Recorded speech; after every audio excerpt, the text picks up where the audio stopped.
It is 9:03 right now. Here's a live look from Capitol Hill in Washington. A federal judge on Thursday blocked the Trump administration from withholding federal funding from more than a dozen so-called sanctuary jurisdictions that have declined to cooperate with the White House's hardline immigration crackdown. The decision comes at the request of 16 cities and counties nationally. San Francisco, which led the lawsuit in its complaint, filed in February, argued that the Trump administration was unlawfully trying to force local officials to cooperate with federal immigration arrests. Supporters of such laws have said that cooperation with federal immigration enforcement would discourage immigrants who are living in the U.S. illegally from coming forward as victims or witnesses to crimes.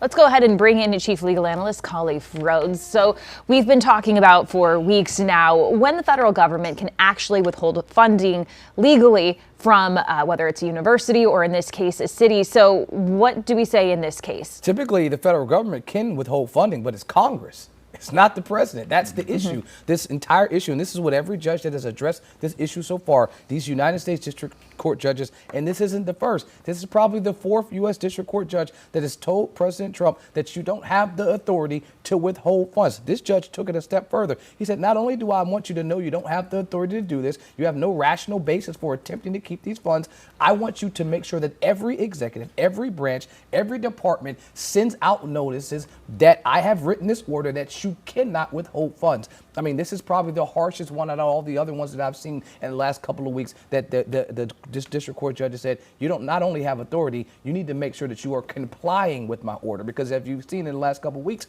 that's been an issue. Is the Trump administration going to comply with the judge's orders? The judge here said, I don't even want to make a mistake about it. We're not going to make it ambiguous. I'm going to be extremely clear. You have no authority. Make sure your officers and people that are in place know that they have to do it this manner and make sure they all have it done. And once again, the word of the last 2 weeks has been injunction. Another injunction, which is pull up the emergency brake. We're stopping the process here. So what happens with these 16 cities? Can they continue to be a sanctuary city? Will the Trump administration, they'll have to back off? Well, I mean, let's be clear. This is what I mentioned in the last hit. The goal is for the Trump administration to ensure that they come through with the promises they made during the election. And there is a way you can get there. It just has to be through Congress. It has to be through some type of vote. And if you're telling these folks that already have funding that is appropriated for them through Congress, you can't stop it on your own through executive order. And so if you want to get there, the way to get there is straight, not kind of going around them. So on the local level, you need to get local officials to say, okay, we're not going to use these funds or we're going to participate in whatever you want us to do. I can give you the North Carolina example. They didn't like the way that our sheriff was deciding. He didn't want to participate with ICE. So what did our General Assembly do? They got rid of the authority for sheriffs to decide or not to decide if they wanted to comply with ICE. That's the answer. That's how you do it. Even if I agree or disagree with what our General Assembly did, they recognized that the sheriff was saying, I have the authority to comply or not comply with ICE. I'm going to remove your authority, and now you can't make the decision. I'll make the decision for you. That's how this thing is supposed to work. What they're attempting to do there is in the federal government is the president is saying, I don't want to use Congress.